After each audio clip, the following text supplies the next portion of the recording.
에그머니나 이게 뭔 일일까? 한때 28,000달러대까지 떨어졌었던 비트코인 지금은 강하게 반등을 해주면서 33,461달러에서 거래가 진행이 되고 있습니다. 알트코인들도 매섭게 반등을 해주고 있는데요. 어제 비트코인 떨어진다고 박수치고 좋아했었던 사람들은 약간 좀 안색이 어두워지지 않았을까라는 생각도 해봅니다. 자, 물론 지금 반등이 진짜 반등이 아닐 수도 있고 데드캣에 지나지 않아가지고 더 낮은 고점을 만들고 다시 하락하게 될 수도 있기 때문에 당연히 절대로 긴장의 끈을 놔서는 안 되겠습니다. 자, 비트코인이 하루빨리 이전 고점을 뚫을 수 있기를 바라보면서 오늘 영상 시작해 보도록 하겠는데요. 오늘 달러 인덱스 지수는 약간 상승, 미국 증시 같은 경우는 전반적으로 하락세를 보여주고 있습니다. 자, 오늘의 첫 번째 소식은 아이오타에 관련되는 것인데요. 아이오타는 최근에 스마트시티 프로젝트 관련해가지고 두 곳의 IT 회사들과 파트너십을 맺었는데요.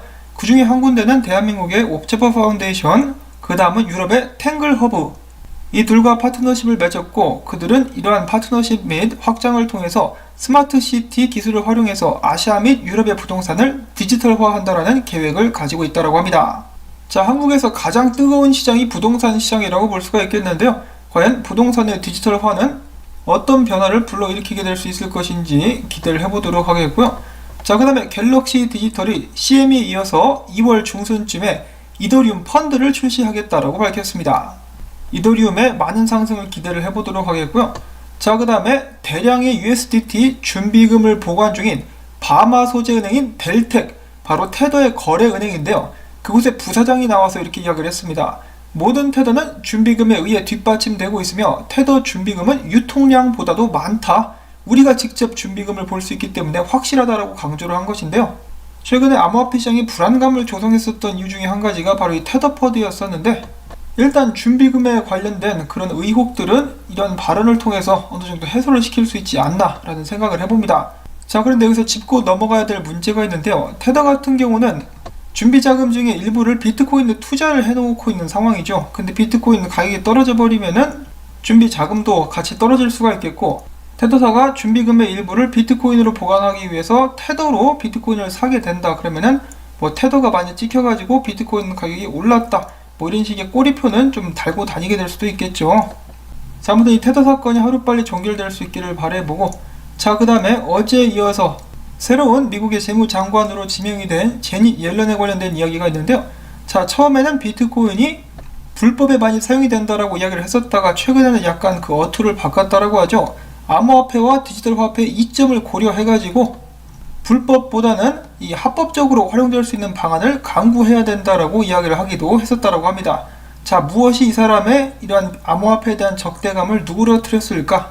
참고로 제닛 옐런 같은 경우는 당연한 이야기겠지만은 미국의 대형 은행들과 상당히 긴밀한 관계를 가지고 있습니다. 전 연준 의장이었던 탓도 있겠죠. 물론 이 연준 자체가 일단은 민간 기업이라고 볼 수가 있겠고, 이 연준의 지분을, 대부분의 지분을 미국의 대형 은행들이 보유하고 있죠. 자, 그래서인지 모르겠지만은 미국의 대형 은행들이 이 제닛 옐런을 초청해가지고 스피치를 한 번씩 해달라고 할 때마다 어마어마한 보수를 지불했다라고 합니다. 여기 보시면 UBS 같은 경우 이제 11만 2천 달러, ING는 22만 5천 달러, 미국 외에 다른 은행도 있는데, 시티뱅크 같은 경우도 21만 7천 달러, 그러니까 소위 말해서 은행들이 주최하는 이런 행사에 한 번씩 초청 받아가지고 이빨을 한 번씩 털 때마다 2억, 1억 막 이렇게 돈을 받았다는 거예요, 제닛 옐런이. 그러니까 당연히 이 모든 것들은 은행들에 유리하게 앞으로도 돌아갈 수밖에 없을 것입니다. 정말 밀접한 관계를 가지고 있기 때문인데요. 자, 물론 본인이 비트코인에 투자를 한다라거나 이제 대형 은행들이 제닛 옐런에게 비트코인의 친화적인 정책을 펼쳐달라고 요구를 하게 된다라면은 달라질 수는 있겠습니다. 자, 그리고 제닛 옐런 관련된 재미난 짤이 있어가지고 가지고 와봤는데요. 이 청문회인 것 같은데 뒤에 있는 이 건실한 이 청년들, 비트코인을 매수하라라고 사인을 써서 TV에 내보내고 있는 아주 역사적이고 자랑스러운 장면이 포착이 되었습니다. 자, 그 다음 소식도 미국에 관련된 소식인데요. 최근에 비트코인 및 암호화폐에 대해서 굉장히 긍정적인 발언을 공개적으로 했었던 마이애미 시장이 다음 주에 암호화폐 팀을 구축해가지고 발표를 할 것이다, 이와 관련된 발표를 할 것이다 라고 이야기를 했습니다. 그들에게는 두 가지 목표가 있는데요. 첫 번째로는 이 마이애미 내에서 지불을 위한 암호화폐를 받아들이는 것인데, 마이애미 시 자체에서 암호화폐를 보유하진 않을 것이고 이제 수탁 업체를 고용하게 될 것이라고 하네요. 이를 위해서 다음 주에 몇 가지 주요 발표를 하게 될 것이며 이미 이를 위한 팀을 꾸리고 있다라고 밝혔습니다. 자, 과연 마이애미가 미국에서는 첫 번째로 암호화폐가 상용화되는 도시로 거듭나게 될 수 있을 것인가? 기대를 가지고 상황의 발전 정도를 지켜보도록 하겠습니다. 마이애미 가자. 자, 그 다음에 지금 보시고 있는 것은 알트코인 차트인데요. 알트코인 시총 같은 경우는 지난 이틀간에 무려 800억 달러 정도가 증발했었다라고 하죠. 여기서부터 여기까지 증발했는데 떡락이 끝나자마자 강하게 반등을 해주면서 잃어버렸던 시총 중에 470억 달러어치를 회복을 시켰다라고 하네요. 그래서 가장 공포스러울 때, 무서울 때 매수를 들어가라라고 크립토 비트코인 크리스는 이야기를 해주고 있습니다. 근데 또 떨어지는 칼날은 잡으면 안 되니까 정말 조심조심 해야 되겠죠. 자, 그 다음엔 국제 암호화폐 거래 플랫폼 크립토닷컴에서 알려드립니다. 크립토닷컴이 메인넷 업그레이드를 앞두고 블록체인 개발 도구 및 인프라 지원 서비스 업체인 알키미와의 파트너십을 체결했으며 이를 통해서 그들은 크립토닷컴 체인 생태계 확장을 지원하게 될 것이라고 합니다. 자, 그리고 이어서 크립토닷컴 앱에서는 T-퓨얼 토큰을 이번에 또 새롭게 상장을 했다라는 소식이 나왔었습니다. 자, 그 다음엔 다시 한번 본격적으로 비트코인 관련된 이야기들로 들어가 보도록 하겠는데요. 자, 비트코인이 3만 달러 아래로 떨어지자 이제 전 세계 미디어에서 난리를 내고 있습니다. 블룸버그 같은 경우도 3만 달러 아래로 비트코인이 떨어졌다고 하면서 그들의 웹사이트 메인에 비트코인 관련된 소식을 실었었고요.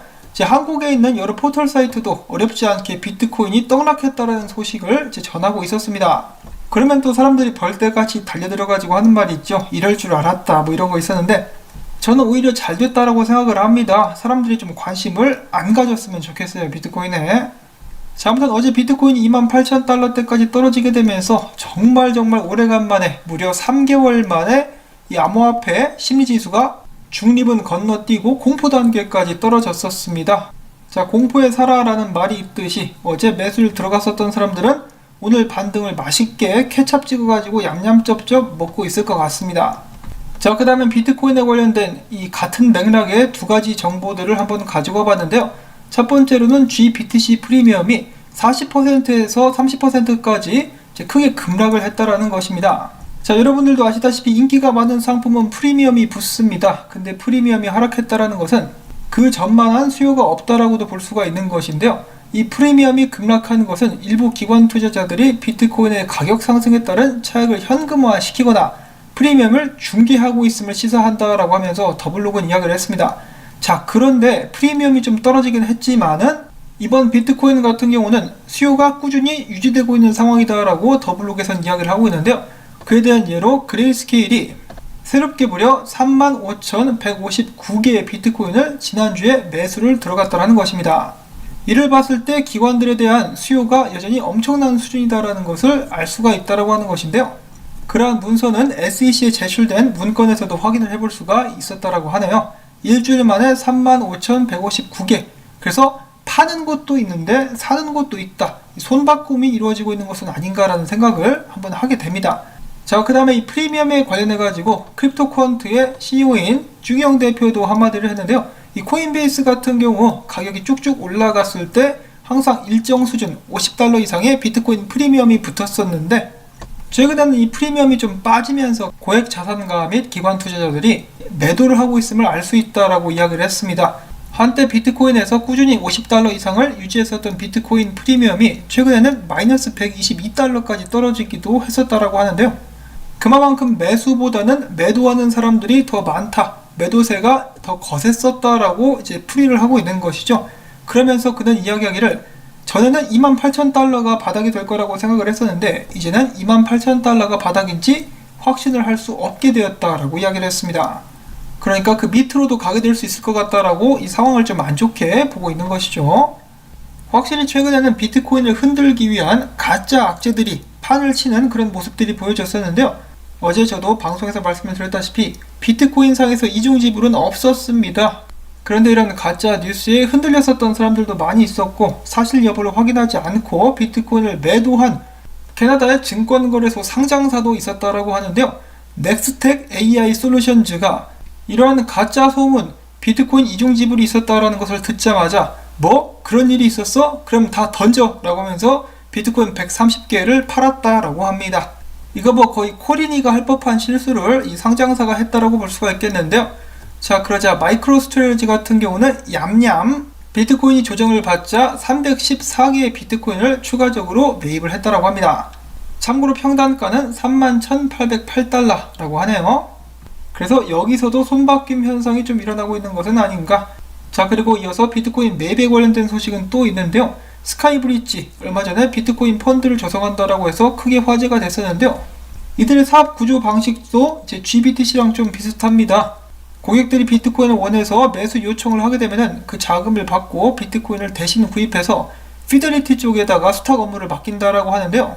그 말인 즉슨 이 고객들이 이미 4천억 원 정도나 되는 규모의 비트코인을 사들였다라고 볼 수가 있는 것이죠. 자, 물론 중간에 이런저런 비용이 들긴 하겠습니다만은 대략적으로 그 정도로 굉장히 많은 비트코인 수요가 있다라고 볼 수가 있는 것입니다. 참고로 이 회사 같은 경우는 오로지 비트코인에만 관심이 있다라고 하네요. 자, 그리고 최근에 아시아 세션만 되면은 암호화폐 시장이 덤핑한다라는 말이 계속해서 나오고 있었는데요. 암호화폐 시장 데이터 분석 업체 메사리에 의하면은 중국을 중심으로 해가지고 실제로 아시아가 세계 암호화폐 거래 절반을 차지하고 있다라고 합니다. 이는 미국과 유럽을 합친 규모에 달한다라고 하는데요. 그만큼 아시아 지역에서 암호화폐 시장에 끼치는 영향이 크다라고 볼 수가 있는 것이겠죠. 자, 한 가지 마음에 걸리는 것은 대부분의 거래들이 이제 중국에서 많이 발생을 하고 있다라는 것입니다. 한마디로 중국에 의해서도 시장이 좌우될 수가 있다라는 것이기도 한데 이제 항상 뭐든지 독점하려고 하죠. 중국에서 비트코인 채굴도 그렇고 이 작년이었던가 재작년이었던가 이 시진핑 빔이 있지 않았습니까? 그때는 상승이었지만은 만약에 반대로 이 시진핑이가 비트코인에 대해서 또 안 좋게 이 암호화폐 업계를 압박한다는 소식이 나오게 된다라면은 뭐 중국을 축으로 해가지고 또 암호화폐가 흔들리게 될 수도 있겠죠. 특히 중국에서 최근에 그들의 디지털 화폐 발전에 열을 올리고 있는 상황에서 암호화폐가 눈에 가시로 들어오게 된다라면은 다시 한번 암호화폐를 공격하게 되지 않을까라는 그런 불안감도 가질 수밖에 없겠습니다. 그런데 그 반대로 봤을 때 수많은 중국의 부호들은 이 디지털 화폐를 달갑게 여기지 않을 거예요. 자신들의 수많은 부를 공산당들이 감시를 한다라고 생각해 봤을 때 당연히 좀 감추고 싶을 겁니다. 가장 좋은 방법은 비트코인 및 암호화폐가 될 수 있을 것이라고 볼 수 있겠는데, 자, 과연 비트코인에 어떤 영향을 앞으로 끼치게 될 수 있을 것인가 이제 약간 우려가 되기도 합니다. 자, 뭐 여담이기는 합니다만은 한국에는 이 김치 프리미엄이라는 단어가 있죠. 외국에서도 통용되는 단어인데 중국은 최근에 한국에 의해서 김치도 자기 나라 것이라고 우기고 있죠. 하나 둘씩 한국의 기술, 상표, 부동산 그 외 여러 가지들을 빼앗아가고 훔쳐가고 있는 중국이라고 볼 수가 있겠는데요. 조만간에 김치 프리미엄이란 단어도 이제 중국에서 나온 것이다. 중국 투자자들에게만 쓸 수 있는 것이다 라고 우기지 않을까. 뭐 그런 생각도 들기도 합니다. 자, 그 다음에 마지막으로 비트코인 분석들 한 번씩 또 돌아보도록 하겠는데요. 지금 하락을 예상하는 분석 그리고 상승을 예상하는 분석 이렇게 엇갈리고 있는 상황이 연출이 되고 있습니다. 자, 만약에 비트코인이 34,000달러대까지 올라갔다가 저항을 뚫지 못하고 다시 한번 크게 하락하게 되면 어떻게 되겠느냐.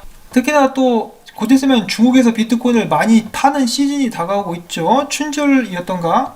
그러면 하락세가 강해질 수도 있겠는데 그러면은 울어버릴 거야 뭐 이런 식으로 이야기를 하는 사람들도 있었고, 그 다음에 다시 한번 무서운 분석의 적중력을 보여주고 있는 크립토 벌브는 이야기하기를, 자, 이것은 일단 이전 분석인데요. 아마 이런 식으로 비트코인이 4만 달러까지 반등했다가 떨어지지 않겠느냐라고 예측을 했었는데 이제 굉장히 비슷한 모습으로 가고 있죠. 그러면서 그는 이야기하기를 최근에 있었던 이 드래곤플라이 도지 캔들 같은 경우는 나는 절대 믿지 않는다. 비트코인 상에서 드래곤플라이 도지 캔들은 뭐 제대로 추세 전환을 이뤄낸 적이 없는 것 같다라고 하면서 비트코인이 아직까지 바닥을 찍지 않았다라고 주장을 하고 있습니다. 그러면서 조만간에 앞에서 나왔었던 그 분석과 마찬가지로 34,000달러대에서 이제 저항을 뚫지 못하고 결국은 24,500달러대까지 추락하지 않겠느냐라는 예측을 남기고 있다라고 하네요. 제발 이 분석은 어긋날 수 있기를 바라보고요. 자, 그 다음에 유명 분석가 인컴샤크 같은 경우는 이렇게 보고 있습니다. 이런 식으로 이제 지지받고 바닥 찍고 계속 상승할 거야 라고 하면서 본인은 어제 3만 달러 근처 그리고 32,000달러 근처에서 매수를 들어갔는데 지금 수익권이라고 합니다. 그래서 지금부터 이제 추가적으로 상승을 할 수 있지 않겠느냐 라고 예측을 하고 있었고, 여기 있는 크립토 보스라는 사람도 지금 비트코인 최근에 하락 추세를 이 작은 하락 추세를 뚫었기 때문에 나쁘지 않다라고 상황을 보고 있었습니다. 그 다음에 칼리오라는 사람 같은 경우도 비트코인이 이런 식으로 저항들을 뚫고 올라갈 수 있을 것이다 라고 기대를 하고 있는 상황. 자, 과연 비트코인은 이 반등의 기세를 쭉 이어나갈 수 있을 것인가? 아니면은 더욱더 험난한 여정이 비트코인의 앞날을 기다리고 있는 것일까? 흥미진진한 암호화폐 관련된 상황들 계속해서 지켜보도록 하면서 오늘 영상은 여기서 또 마무리를 짓도록 하겠습니다.